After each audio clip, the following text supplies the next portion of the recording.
السلام عليكم ورحمة الله وبركاته.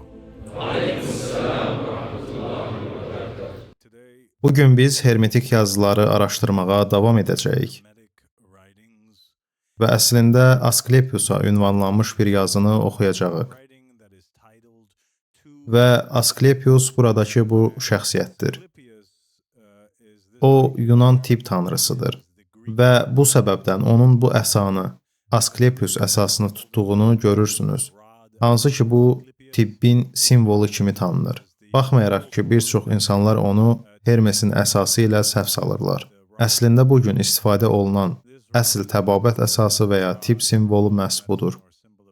O tibbdə həqiqətən çox mahir bir Yunan tanrısı idi. O, bir çox şeylər edə bilirdi.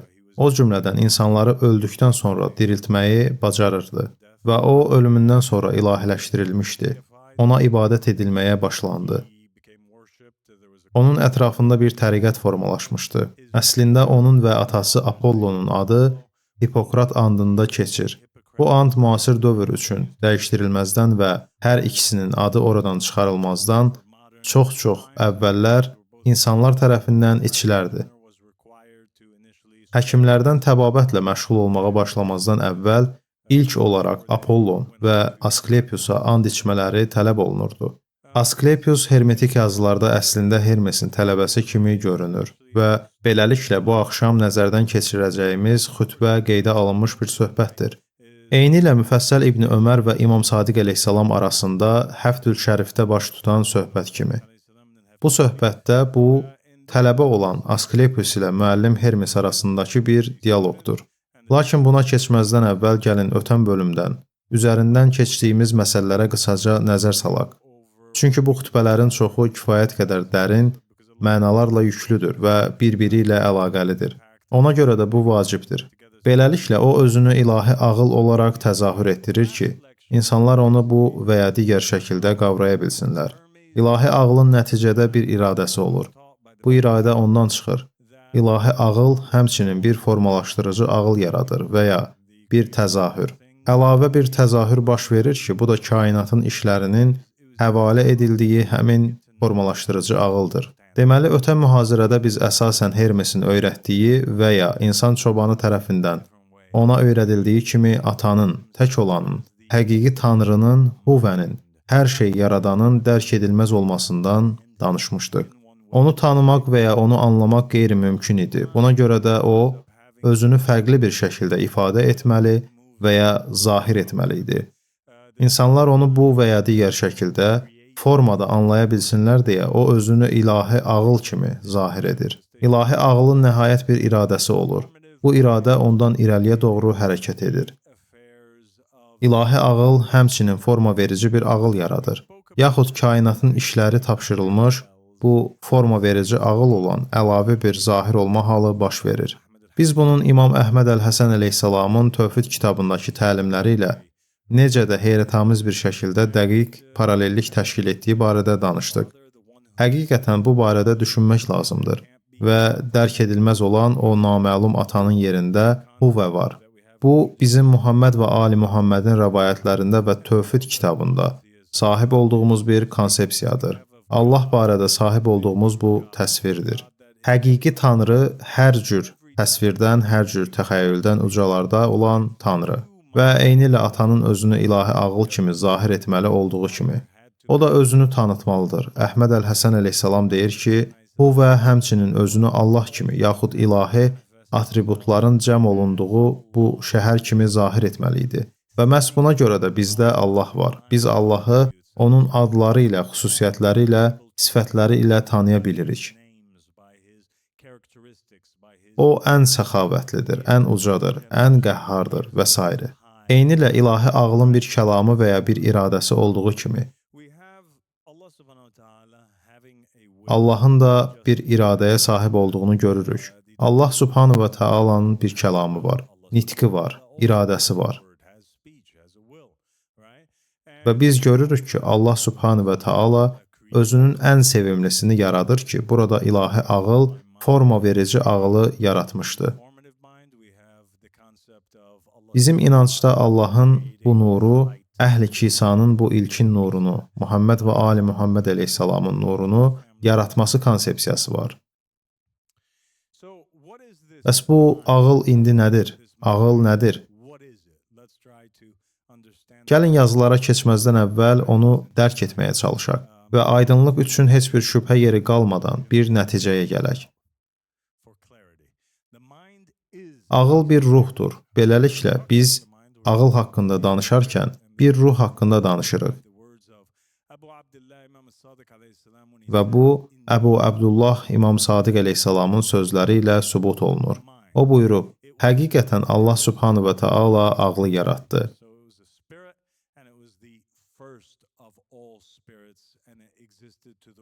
O, ruhani məxluqların birincisi idi. Deməli, o bir ruh idi və bütün ruhların birincisi və o, ərşin sağında onun nurundan mövcud idi.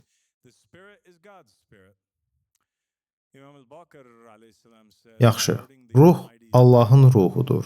İmam Baqir əleyhissalam uca Allahın və mən ona öz ruhumdan üfürdüm kəlamı haqqında buyurur.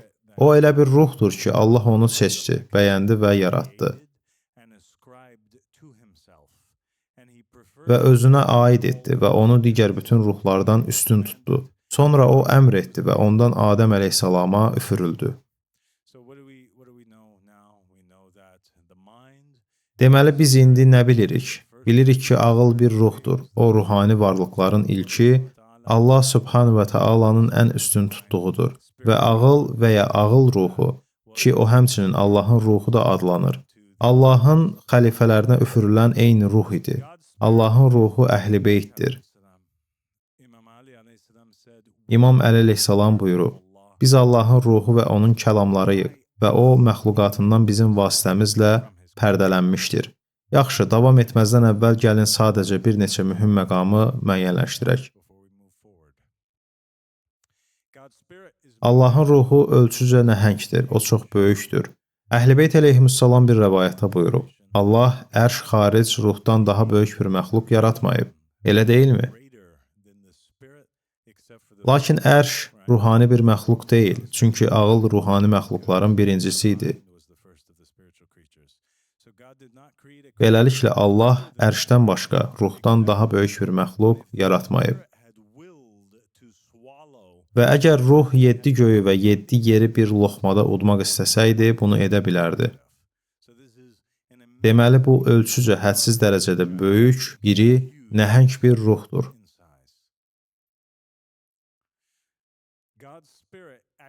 Allahın ruhu əslində bütün yaradılışı öz içində ehtiva edir. İmam Əhməd Əl-Həsən əleyhissalam Tövhid kitabında ilahi zatdan və Allahdan daha aşağı olan müəyyən bir məqamla bağlı olaraq, yəni yaradılış və eniş məqamlarında buyurmuşdur ki, zahir olma məqamları və dərəcələri 10-dur. Və bunlar siradiq, yəni ən böyük ərşin divarı və ən böyük ərş, kürsü. Sonra isə böyük əzəmətli ərşdir. Yəni əzəmətli ərşin içində 7 məqam və ya dərəcə var. Və onlar 7-ci səmadan 1-ci səmaya və ya dünya səmasına doğru enən 7 göy, 7 səmadır. Və Allahın ən xeyirli məxluqu olan Muhammed sallallahu aleyhi və alih varlıq səhifəsi, onun mövcudluğu suradiqdən böyük ərşin divarından tutmuş ta bu dünya səmasına qədər uzanır. Deməli, təzahür mərhələlərinin ilk mərhələsi birinci nöqtə və ya bərzəx, yaxud böyük ərşin siradiqidir. Sonra təzahürün ikinci mərhələsi nun qabıdır. Ərəb hərfi olan nun, hansı ki üzərində bir nöqtə olan qaba bənzəyir və ya böyük ərşdir. Daha sonra təzahürün üçüncü mərhələsi gəlir və bu, ba qabıdır. Ərəb hərfi olan ba, hansı ki altında bir nöqtə olan qaba və ya kürsüyə bənzəyir. Sonra isə təzahürün dördüncü mərhələsi gəlir ki, bu da yaradılışdakı ikinci nöqtədir. Və bu 4 səviyyənin hamısı Muhammed sallallahu aleyhi və alihdir. Çünki o, nunun nöqtəsi və nundur.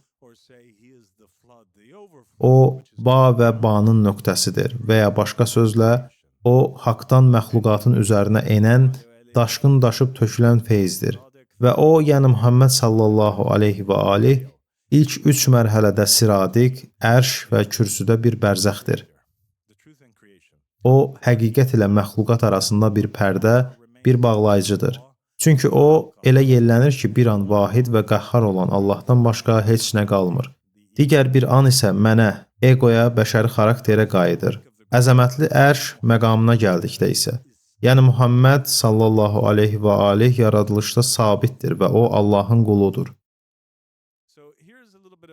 Beləliklə deyilənləri daha tutarlı və daha sadə bir şəkildə təsəvvür etməyimizə kömək etmək üçün burada kiçik bir xəritə var. Və üzr istəyirəm, mən böyük rəssam deyiləm, amma burada əlimdən gələni etdim. Ən yuxarıda nun var, görürsünüz, o üzərində nöqtə olan kiçik bir qab kimidir. Və sonra onun altında ba var, bu da nun kimidir. Sadəcə nöqtəsi yuxarıda deyil, aşağısındadır. Və daha sonra isə 7 kvadrat var. Beləliklə aşağıdan yuxarıya doğru 1-dən 7-yə qədər nömrələnmiş bu 7 kvadratın hər biri səmalardan birini təmsil edir. Və biz bilirik ki, 7 səma var. Deməli, 1, 2, 3, 4, 5, 6, 7. Bütün bu 7 səma Muhammed Allahın quludur yazılan nöqtənin, yəni əzəmətli ərşin içində mövcuddur. Onların hamısı onun içində mövcuddur və əgər onları yuxarıdakı 3 ilə birlikdə saysanız 10 məqam var və ya 10 dərəcə əldə edərsiniz. Deməli, əslində deyilmək istənilən nədir? O birinci dünyanın yanında siradik yazılan o nöqtə ilə təmsil olunan, o birinci aləmin üstündə digər tərəfdə qüdrətli Allah dayanır. Aydındır? Bu Muhammedin sallallahu aleyhi və alihin çatdığı, pərdənin arxasından baxdığı və Allahla ünsiyyət qura bildiyi o nöqtədir. O, oraya çatan yeganə şəxsdir və o, həmin aləmin içində əriyib yox oldu. Və bütün digər aləmləri öz içinə sığdıra biləcək qədər böyüdü. Aydındır? Yaxşı. İmam Əhməd Əl-Həsən əleyhissalam davam edir və diqqət yetirməlisiniz ki, birinci nöqtə Qurandır və o, Muhammed sallallahu aleyhi və alih ilə Allah subhanı və taala arasındakı pərdədir.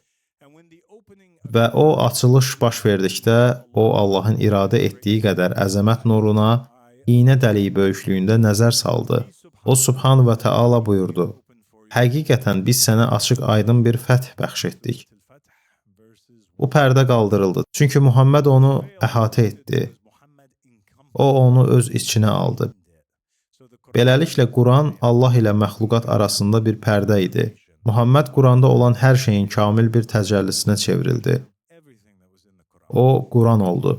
Beləliklə, o pərdəyə çevrildi. Beləcə, Quran və Muhammed bir oldu. Və o, qəhhar olan Allahdan başqa heç kimin qalmadığı yoxluq halı ilə özünün mənə, yəni bəşəri xarakterə qayıdışı arasında gedib gəldi.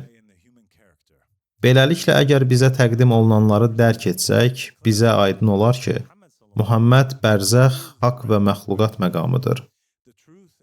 Və məhz buna görə də İbrahim və mələklər onu gördükdə təsəvvür etdilər və düşündülər ki, o, Allah subhanı və taaladır.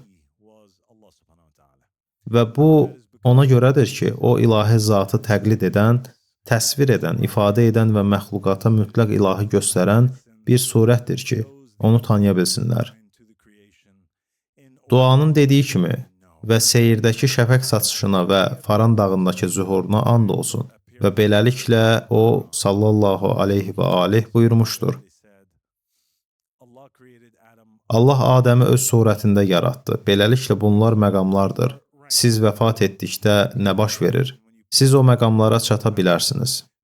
Əgər yaxşı olsanız birinci səmaya gedərsiniz. Əgər yaxşı olsanız cənnətə daxil olarsınız. Əgər həqiqətən yaxşı olsanız ikinci səmaya qədər yüksələ bilərsiniz. Əgər həqiqətən yaxşı olsanız üçüncüyə gedərsiniz. Muhammed Peyğəmbər sallallahu aleyhi və alih ən yuxarıya qədər getdi. O, həmin son məqama çatdı. O, onu ehtiva etdi. Onun özünə çevrildi. İmam Əli əleyhissalam Ba'nın nöqtəsidir. Yaxşı, əgər Muhammed Peyğəmbər sallallahu aleyhi və alih Nunun nöqtəsidirsə, İmam Əli Ba'nın nöqtəsi, İkinci nöqtə, o 7-nin dərhal üstündəki aşağı nöqtə olur. Elə deyilmi? İmam Əli əleyhissalam buyurub, Quranda olan hər şey Fatihədə cəmlənib. Fatihədə olan hər şey Bismillahda cəmlənib. Bismillahda olan hər şey B hərfində cəmlənib. Və B hərfində olan hər şey onun nöqtəsində cəmlənib. Və mən o B-nin altındakı nöqtəyəm. Beləliklə, İmam Əli əleyhissalam həmin nöqtə olduğunu çox açıq şəkildə bəyan edir. O həmin məqamdadır. O, Allahın qulu olaraq Muhammed məqamındadır.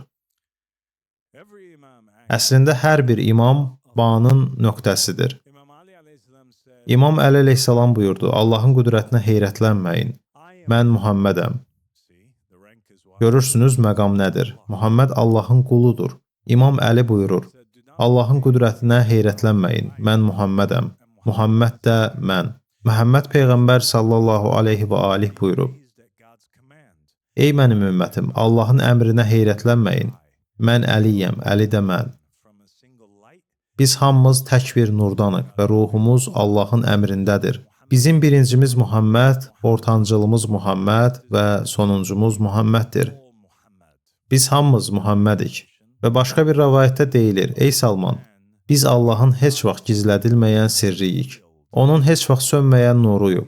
Yəni, hər dövrdə Ba'nın nöqtəsinə çatan kimsə həmişə mövcuddur və onun heç vaxt ödənilə bilməyən nemətiyik.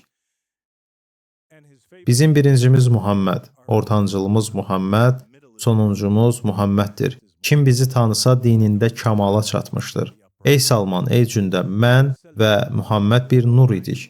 Təsbih edən hər şeydən əvvəl Allahı təsbih edir və yaradılmış varlıqlardan əvvəl parlayardıq. Sonra Allah o nuru iki yarıya böldü. Seçilmiş bir nəbi və razı qalınmış bir vəsi. Qüdrətli və uca olan Allah bir yarıya Muhammed ol və digər yarıya Əli ol dedi. Buna görə də Muhammed Peyğəmbər sallallahu aleyhi və alih buyurub, Mən Əlidənəm, Əli də məndəndir. Mənim haqqımı məndən və Əlidən başqası əda edə bilməz. Və bu nöqtədə deyilən, biz də özümüzü, siz də özünüzü. Ali İmran surəsi 61-ci ayə. Kəlamı ruhlar və nurlar aləmində onların vəhdətinin bir göstəricisidir. İmam Əhməd Əl-Həsən əleyhissalam buyurub, Allahın bütün dini demək olar ki, tək bir məsələdir və o, dünyəvi insanın yaradılışında bununla başlamışdır. O, Subhanahu və Teala öz kəlamında bunu qeyd etmişdir. Həqiqətən mən yer üzündə bir xəlifə yaradacağam. Bəqərə surəsi 30-cu ayə. Quranda olan hər şey Fatihədədir. Fatihədə olan hər şey Bismillahdadır. Bismillahda olan hər şey Bədədir. Və Bədə nöqtədir və nöqtə Əlidir, əleyhissalam. Möminlərin əmiri buyurub, mən o nöqtəyəm. Möminlərin əmiri Allahın yer üzündəki xəlifəsi deyildisə, bəs nə idi? Buna görə də nöqtə və Bismillah, Quran və bütün din Allahın yer üzündəki xəlifəsidir. Və Quran və bütün din elə həmin vəsiyyət və əhddir ki, Allahın xəlifələrinə itaət etmələri üçün qullardan alınmışdır. Və Allah şeytanın və tağutun hakimiyyətini darmadağın etmək məqsədi ilə onu təməl daşının və ya qara daşın və ya künc daşının və ya Muhammeddən sallallahu aleyhi və aleyhdən kəsilmiş daşın içinə yerləşdirdi. Beləliklə, İmam Əhməd Əl-Həsən əleyhissalam deyir ki, həqiqi tövhid sözlər və mənalar əldə etməklə əldə edilmir. Əksinə o, əməl və Allaha sadiqlik vasitəsilə əldə edilir. Ta ki, qul yer üzündə Allah Taala'nın vəcinə və ya məxluqatdakı Allaha çevrilənə qədər. Bu isə əsasən o deməkdir ki, sizin tövhid yolunuz çata bilməyiniz ən yüksək məqama çatana qədər, yer üzündə Allahın xəlifəsi olana qədər heç vaxt bitməyəcək.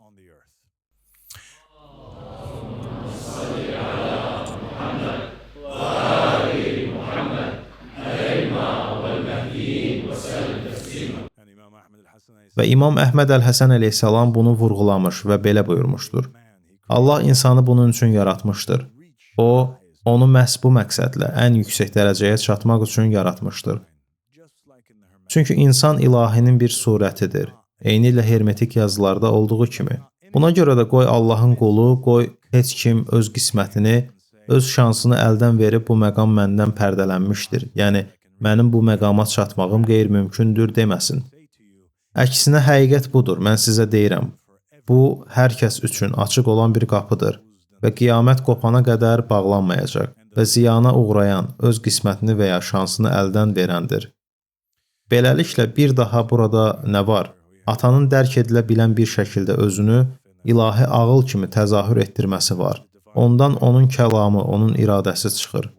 O özünü təzahür etdirir və ya 7 hökmdarın üzərində olan bir forma verici ağıl yaradır. Burada dərk edilə bilən bir şəkildə özünü Allah Subhanahu və Taala kimi təzahür etdirən Huvə var. Allah Subhanahu və Taala'nın iradəsi var və Allah Muhammədi yaradır və Muhamməd məxluqat ilə Allah arasında ən yüksək məqama çatır. Başqa cür biz bunu belə deyə bilərik. Huvə özünü Allah kimi zahir edir və iradə əslində Qurandır. Kəlam əslində Qurandır. Quran Allahın kəlamlarıdır və Quran Allah ilə məxluqat arasında bir pərdə olaraq oradadır. Muhamməd, yəni forma verici ağıl, logosla vəhdətə çatır. O kəlamla vəhdətə çatır və eyni şeydir, nəysə. Hermesin dedikləri Tövhid kitabında yazılanlarla tamamilə eynidir və siz həmçinin o 7 hökmdarı 7 səma ilə əvəz edə bilərsiniz. Çünki hermetik yazılarda bu 7 hökmdarın hər biri əslində bir səmada hökmrandır. O 7 səmadan birini idarə edir. Və biz bir daha bu rəsmin qarşısındayıq və İmam Əhməd Əl-Həsən əleyhissalamın əsasən dediyi şey odur ki, Muhamməd ən yüksək məqama çatır və bütün yaradılışın qabına, daşıyıcısına çevrilir. Və bütün dərəcələr onun içindədir və o, Quranda əriyib yox olaraq və onunla bir olaraq bu məqama çatır. Eynilə Hermesin forma verici ağılın logosla bir olduğunu dediyi kimi. Eyni şey burada da baş verir və eyni şey İmam Əli əleyhissalam ilə də baş verdi. Aradakı o və Əhl-i Beytin qalanı elə bir dərəcəyə çatırlar ki, onlar Muhamməddə əriyirlər. Beləliklə bizim birincimiz Muhamməd olur. Hamımız Muhamməd oluruq, sonuncumuz Muhamməd olur. Və eyni şey hər birimiz, hamımız üçün vacibdir. Yaradılış məqsədinin mənası da elə budur. Ola bildiyiniz qədər böyük olmaq, Allaha ola bildiyiniz qədər yaxın olmaq, aydındır? Yaxşı, elə isə yazılara, Corpus Hermeticum, ikinci hissəyə, Asklepiusla olan söhbətə keçək. Hermes deyir, Asklepius hərəkət edən hər şey, məgər nəyinsə içində və ya nəyinsə vasitəsilə hərəkət etmirmi? Asklepius deyir, əlbəttə, Hermes deyir və içində hərəkət etdiyi hər şey, hərəkət edən şeydən daha böyük olmalı deyilmi? Beləliklə, bir balıq dənizdə üzür. Hansı daha böyükdür, balıq yoxsa dəniz? Yaxşı, balıq nəyinsə içində olmadan hərəkət edə bilərmi? Və onun dediyi də budur. Nəyinsə içində olmalıdır, Hermes deyir. Və hərəkət etdirən hərəkət edəndən daha çox gücə malikdir. Elə deyilmi? Çünki o özü də nəyinsə tərəfindən hərəkətə gətirilməlidir. Balığı hərəkət etdirən nədir? Bədən olaraq balığın özü daha güclüdür, yoxsa onu hərəkətə gətirən daha güclüdür? Və Asklepius deyir, əlbəttə, və hərəkəti ehtiva edənin təbiəti də hərəkət edənin təbiətindən fərqli olmalıdır. Beləliklə, balığı hərəkət etdirən balıqdan fərqlidir. Balıq da sudan fərqlidir. Asklepius deyir, tamamilə doğrudur. İndi bu kosmos özündən daha böyük heç bir bədən olmayan nəhəng bir yer deyilmi? Asklepius deyir, əlbəttə, Hermes deyir, həm də çox əzəmətlidir. Saysız hesabsız qüdrətli strukturlarla əslində mövcud olan bütün bədənlərlə doludur. Elədir. Bununla belə kosmosun özü də bir bədəndir. Elədir. Və o hərəkət edir. Əlbəttə. Hermes deyir, o zaman onun hərəkət etdiyi fəzanın ölçüsü və təbiəti necə olmalıdır? O qat-qat böyük olmalı deyilmi? Ki, kosmos öz yoluna davam etmək üçün yerə sahib olsun. Sıxışmasın və hərəkətini itirməsin. O, hüdudsuz dərəcədə böyük olmalıdır. Ey 3 dəfə böyük Hermes və fəzanın təbiəti necədir? Yəqin ki, Asklepios bədənin əksinədir. Yəni fəza bədənsizdir, elə deyilmi? Razıyam. Deməli məkan bədənsizdir. Bəs bədənsiz olan nədir? O zaman o ilahi bir şey olmalıdır. Yaradılmamış bir şey, yaxud Allahın özü olmalıdır. Diqqətiniz məndədir? Yaxşı. Əgər məkan ilahi bir şeydirsə, o bir növ varlıqdır. Əgər o Allahın özüdürsə, o varlığın fövqündədir. Yaxşısı budur, bunu fərqli şəkildə düşünək. Allah ilk olaraq bizim üçün düşünülə biləndir, özü üçün deyil. Düşünülən şey düşünənin gücü altındadır. Allah özü üçün düşünülə bilən ola bilməz. O olduğu şeydən başqası deyil, lakin bizim üçün o başqa bir şeydir və buna görə də biz onu düşünürük. Yəni o deyir ki, baxın, bilirsiniz, sadə dillə desək, o deyir ki, məkan Allah kimi görünür. Amma bir dəqiqə, o Allah ola bilməz, çünki biz fəzanı düşünə, məkanı qavraya bilərik. Allah isə təsəvvür edilə bilməz. Buna görə də bu, böyük olan başqa bir şey olmalıdır. Lakin Allahın özü deyil. O halda əgər biz fəzanı düşünürüksə, gəlin onu Allah kimi deyil, məkan kimi düşünək. Əgər Allaha düşünürüksə, gəlin onu məkanın özü kimi deyil, əslində məkanı özündə ehtiva edən qüvvə kimi düşünək. Bundan əlavə, hərəkət edən hər şey özü hərəkətdə olan bir şeyin içində deyil. Sabit olan bir şeyin içində hərəkət edir və hərəkət etdirən, hərəkət etdirdiyi şeyə nisbətdə hərəkətsizdir. O zaman necə olur ki, ey 3 dəfə böyük, buradakı şeylər onsuz da hərəkətdə olan şeylərlə birlikdə hərəkət edir. Sən dedin ki, dolaşan sferalar, yəni planetlər dolaşmayan, sabit olan tərəfindən hərəkətə gətirilir. Onunla birlikdə deyil, ona zidd olaraq. Asklepios. Onlar ziddiyyət içində hərəkət etdirilir. Bu ziddiyyət onların hərəkətlərinin müqavimətini bir növ sükunətə çevirir. Müqavimət hərəkətin sükunətidir.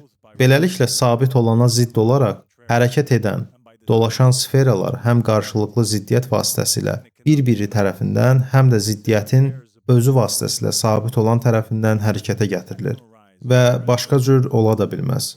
Yuxarıdakı ayları, böyük ayı və kiçik ayı bürclərini düşün. Hansı ki, nə batır, nə də doğur. Onlar sükunətdədirlər, yoxsa hərəkət edirlər? Onlar hərəkət edirlər. Asklepios deyir, o biraz çaşqındır. Bu biraz dərin idi. Buna görə də o fikrini Hermeslə toplamağa çalışır. İndi Hermes bunu izah edəcək. Bəs necə hərəkət edirlər? Həmişə eyni şeyin ətrafında fırlanaraq. Və fırlanma, yəni eyni şeyin ətrafındakı hərəkət bir növ sükunətlə sabitlənir. Eyni şeyin ətrafında olan eyni şeyin kənarında olanı dayandırır. Kənarda olan ətrafında olanın içində yoxlanılıb sabitləşdikdə, zidd olan məhz öz ziddiyyəti ilə möhkəm dayanır. Mən sənə gözlərinin görə biləcəyi dünyavi bir misal verəcəyəm. Bir üzgüçü, su hərəkət edir, lakin onun əllərinin və ayaqlarının müqaviməti ona sabitlik verir. Beləliklə o nə axınla sürüklənir, nə də batır.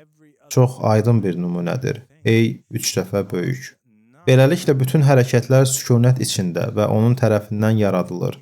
Buna görə də kosmosun və hər bir digər maddi canlı varlığın hərəkətinə səbəb olan, kosmosun xaricində olan deyil, onun daxilində olan ruh və ya can və ya hər hansı bir başqa bir cisimsiz qüvvədir.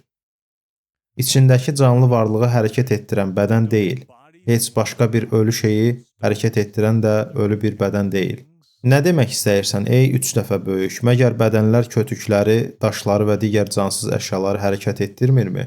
Baxın, burada maraqlı bir şey var. O əslində deyir ki, xeyr, əsla. Asklepios, bədəndə cansız olanı hərəkət etdirən o, özü bir bədən deyil. Çünki o həm qaldıranın bədənini, həm də qaldırılan obyekti hərəkət etdirir. Cansız bir şey cansız bir şeyi hərəkət etdirə bilməz. Hərəkət etdirən məhz hərəkət etdirdiyi üçün canlıdır. Beləliklə, ruhun necə yükləndiyini görürsənmi? O, eyni anda iki bədəni qaldırır və o da aydındır ki, hərəkət edən hər nə varsa, həm nəyinsə içində, həm də nəyinsə tərəfindən hərəkət etdirilir. Başa düşürsünüz, yəni əsasən bütün güc ruhdan gəlir. İnsanlar İmam Əli əleyhissalamın o fövqalbəşər gücü və Xeybər qapılarını necə qaldırması barədə düşünəndə, bu heç bir insanın nail ola bilməyəcəyi bir şey idi. Çünki buna onun bədəni nail olmamışdı. Əksinə, o bunu öz imanının gücü ilə həm İmam Əli əleyhissalam həm də İmam Əlinin daşıdığı o Xeybər qapısını daşıyan ruhun gücü ilə nail olmuşdu. Bəli, ey 3 dəfə böyük və burada biz bu söhbətin əsas nöqtəsinə doğru irəliləyirik.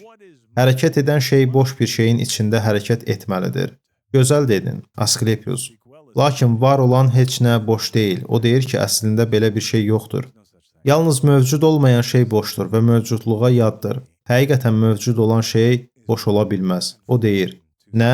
Bəs o zaman boş çəlləklər, boş qablar, fincanlar, çənlər və bu kimi şeylər yoxdurmu? Heyf, Asklepios, sən necə də uzaqlaşmısan. Sən ən dolu olan şeylərin boş olduğunu düşünürsən? Beləliklə o deyir ki, hərəkət edən hər şey fəzada, yəni bu boşluğun içində hərəkət etməlidir. O, bəli deyir. O deyir ki, ancaq belə bir şey yoxdur.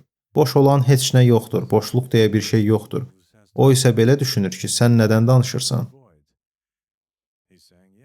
Sən hər zaman boş qablar görə bilərsən. Boş olan çox şey var. Məsələn, bax bu otaq əsasən boşdur. Nə demək istəyirsən, ey 3 dəfə böyük? Məgər hava bir cisim deyilmi? Hermes deyir, elədir. Və məgər o hər şeyə nüfuz edib onları doldurmurmu? Və əgər hər bədən 4 elementin qarışığı deyilmi? O zaman sənin boş adlandırdığın hər şey hava ilə doludur. Deməli, həm də o dörtlü ilə doludur.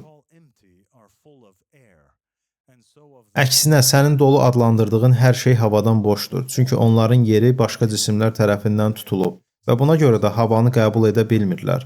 Sənin boşluq adlandırdığın şey boşluq deyil, oyuq adlandırılmalıdır. Onların hər ikisi var və hava və ruhla doludur. Yəni nə? Əgər bir stəkan götürsəniz, o hər zaman nə iləsə doludur. O, ya havanın yerini tutan maye ilə doludur və əgər onu boşaltsanız, o avtomatik olaraq hava ilə dolur. Lakin o həmişə nə iləsə doludur. Heç nə deyə bir şey yoxdur və o hava ilə dolanda həm də başqa bir şeylə doludur və bu ruhdur. Sənin arqumentin keçərlidir, ey 3 dəfə böyük. Hava bir cisimdir və o hər şeyə nüfuz edərək onları doldurur. O zaman hər şeyin içində hərəkət etdiyi məkanı necə adlandıraq? Bədənsiz, Asklepios. Bəs bədənsiz olan nədir? Ağıl və məntiq. Bütövdən bütöv hər şey əhatə edən, bədəndən və xətadan azad olan, bədən tərəfindən hiss edilməyən və toxunulmayan, öz-özlüyündə müvazinət olan, hər şeyi özündə ehtiva edən və var olanı qoruyub saxlayan. Əgər bənzətmə ilə danışa bilirəmsə, onun şüarları xeyir, həqiqət, nurdan da ötə nur. Ruhun arxetipidir, ilkin forması. Onun nə dediyini başa düşürsünüzmü? Onun dediyi odur ki, bu otağın hər bir kvadrat düyümündə və mövcud olan hər hansı bir məkanda şuur mövcuddur. Və sadəcə şuur deyil, ağlın saf şuuru mövcuddur. Ağlın o fövqal zəkası hər yerdə və həmişə mövcuddur. Məkanın olduğu hər yerdə ağıl da var. Əslində mövcud olan hər şey, bütün bədənlər daima kamil zəka və ya kamil ağıl tərəfindən əhatə olunub. Çünki onlar kamil ağlın daxilində mövcuddurlar. Beləliklə, əgər kamil ağıl Muhamməddirsə, deməli biz Muhammədi tənəffüs edirik. Biz Muhamməd və Ali Muhammədin içində yaşayırıq. Biz Muhamməd və Ali Muhammədi yeyib içirik. Hər an ətrafımızdakı hər yer də Muhamməd və Ali Muhamməddir. Planetlər Muhamməd və Ali Muhammədin içində fırlanır. Kainat, dənizlər Muhamməd və Ali Muhammədin daxilində axır.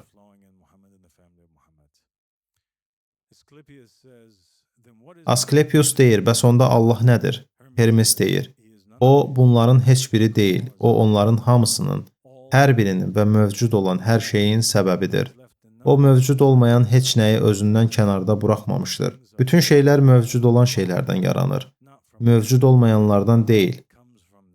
Allah isə mövcud olmayandan gəlir. O, hər hansı bir şeydən meydana gəlmir. Düşünsəniz, qalan hər şey nəyinsə nəticəsində yaranır. Və burada siz bunun bir təsvirini görə bilərsiniz. Orada kağıza nəsə yazan bir adam var. Kağız nədənsə yaranıb. O, odunçu tərəfindən kəsilən kötükdən gəlib. Bəs o kötük haradan gəldi? O ağacdan gəldi. Bəs ağac haradan gəldi? Ağac toxumdan gəldi. Bəs toxum haradan gəldi? O almadan və ya başqa bir mənbədən gəldi. Və s. Ta ən əvvələ qədər. Hər şeyin bir mənbəyi var. Allahın isə mənbəyi yoxdur. Asklepios deyir, bəs onda ümumiyyətlə sən Tanrının nə olduğunu deyirsən? Hermes deyir, Tanrı ağıl deyil, ağlın var olmasına səbəb olandır. Xristianlar səhv edirlər. Onlar deyirdilər ki, İsa kəlam idi və kəlam Tanrı idi, elə deyilmi? Bəzi insanlar düşünə bilər ki, İmam Əli əleyhissalam və ya Məhəmməd Tanrıdırlar. Asklepios Hermesdən soruşur ki, Tanrı nədir? O deyir, Tanrı ağıl deyil. Ağlın var olmasına səbəb olandır. Ruh deyil, ruhun var olmasına səbəb olandır.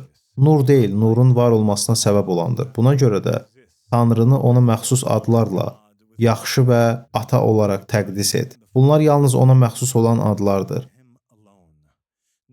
Heç bir qondarma Tanrı, heç bir insan, heç bir daimon, heç bir dərəcədə yaxşı ola bilməz. Yalnız Tanrı, yalnız o yaxşıdır. Başqa heç nə. Bütün digər şeylər yaxşının təbiətindən ayrıdır. Çünki onlar ruh və bədəndirlər və yaxşını ehtiva edə biləcək heç bir yerləri yoxdur. Və burada bizim Bibliyadan bir ayəmiz var. Orada ki, İsa birinə irad tutaraq deyir, niyə mənə yaxşı deyirsən?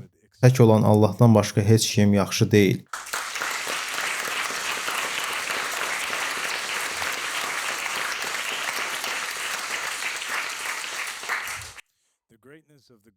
Yaxşının böyüklüyü həm bədənli, həm də bədənsiz, hiss edilən və dərk edilən mövcud olan hər şeyin varlığı qədər böyükdür. Buna görə də başqa heç nəyə yaxşı deməyin. Bu dinsizlik olardı. Tək olan yaxşıdan başqa heç nəyi də Tanrı adlandırmayın. Bu da dinsizlik olardı.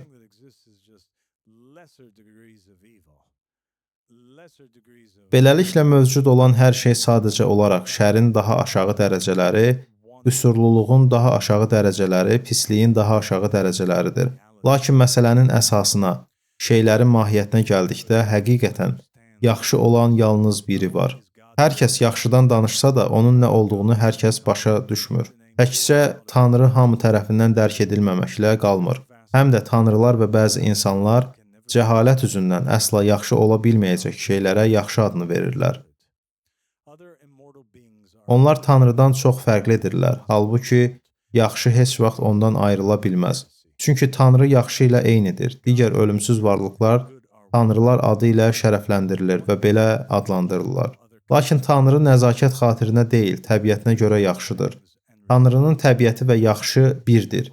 Digər bütün növlərin meydana gəldiyi o tək növdür. Yaxşı hər şeyi verir və heç nə almır. Buna görə də Tanrı hər şeyi verir və heç nə almır. Tanrı yaxşıdır və yaxşı Tanrıdır. Məhz buna görə də Muhammed və Ali Muhammedin rəvayətlərində var ki, siz dua və ya ibadət edəndə əslində bunu özünüz üçün edirsiniz. Bu elə bir şey deyil ki, burada heç bir əməl yoxdur. Heç kim öz əməlləri ilə göylərin səltənətinə daxil olmur. Çünki Tanrıya nəsə vermək qeyri-mümkündür. Siz yalnız özünüzə verirsiniz. Tanrı heç nə almır və hər şeyi qarşılıqsız verir. Tanrının digər adı atadır, çünki o hər şeyi yaradır. Atanın rolu törətməkdir. Buna görə də övlad dünyaya gətirmək doğru düşünənlər üçün ən böyük və təqvalı işdir. İndi bura qulaq asın, bu vacibdir. Həyatdan övladsız köçmək böyük bir bədbəxtlikdir, dinsizlikdir. Övladı olmayan kəs ölümdən sonra şeytanlar tərəfindən cəzalandırılır. Cəza belədir. Övladsız ruh nə kişinin, nə də qadının təbiətinə malik olmayan bir bədənə məhkum edilir. Günəşin altında lənətlənmiş bir şeyə, buna görə də Asklepios övladsızlara rəğbət bəsləmə. Ancaq onları gözləyən cəzanı bilərək, onların uğursuzluğuna acı. Bütün bunlar Asklepios, hər şeyin təbiətin irfanına sənin girişin olsun. Beləliklə burada çox mühüm bir xəbərdarlıq var. Bu inanılmaz dərəcədə vacibdir. Və o, əsasən yaradılış kitabındakı bu əmri bəyan edir və təsdiqləyir. Sonra Tanrı onları xeyir-dua etdi və Tanrı onlara dedi, törəyib çoxalın. Bu bir əmrdir, bu ilk əmrdir. Törəyib çoxalın, yer üzünü doldurun və ona sahib olun. Dənizdəki balıqlar, göydəki quşlar və yer üzündə hərəkət edən hər bir canlı üzərində hökmranlıq edin. Burada Hermes əslində bunun çox ciddi bir əmr olduğunu, çox vacib olduğunu deyir. Bunu etməmək bir seçim deyil, əslində uşaq sahibi olmamaq qərarına gələn bir çox insan çox bədbəxt və dinsizdir. Və təbii ki, biz bunun təfərrüatlarına daha sonra toxunacağıq. Lakin mən sadəcə bu xüsusi ifadəni vurğulamaq istədim. Və beləliklə insanlar bu cəzanın mənasının nə olduğu barədə mübahisə ediblər. Çünki aydındır ki, onlar nə kişinin, nə də qadının təbiətinə malik olmayan bir bədənə məhkum edilirlər. Bu o deməkdirmi ki, onlar hər hansı bir xədim və ya nə açıq-aşkar kişi, nə də açıq-aşkar qadın olmayan hermafrodit kimi geri dönəcəklər? Bu onların növbəti reinkarnasiyasıdırmı? Həmçinin deyir ki, onlar günəşin altında lənətlənmiş bir şey olacaqlar. Yəni onlar bir şeytan və ya heyvan, yaxud bu kimi bir şey olaraq reinkarnasiya edəcəklər. Lakin bununla bağlı verilən çox sərt və güclü bir xəbərdarlıq var. Və bu ona görədir ki, Allaha yaxınlaşmağın bütün mahiyyəti və bütün səyahəti elədir ki, biz orada Allahı təqlid edir və Allah kimi oluruq. Tanrının isə bu xüsusiyyəti var. O bir atadır, yaradan biridir, yenidən törədən biridir, öz surətində yaradan biridir. Beləliklə, əgər kimsə eynisini etməyə və bunu təqlid etməyə çalışdığı bir həyat yaşamırsa, bu elə Hermesin təbliğ etdiyi dinin və ondan sonra gələn bütün digər dinlərin ən təməl əsasıdır. Və biz inşallah gələcək bölümlərdə bunun arxasındakı mənaları daha çox aydınlaşdıracağıq. Lakin mən sizin vaxtınızı çox almaq istəmirəm. Buna görə də gəlin elə buradaca dayanaq. Çünki bu ikinci xütbənin sonudur və inşallah növbəti bölümdə davam edəcəyik. Allah sizi qorusun dostlar.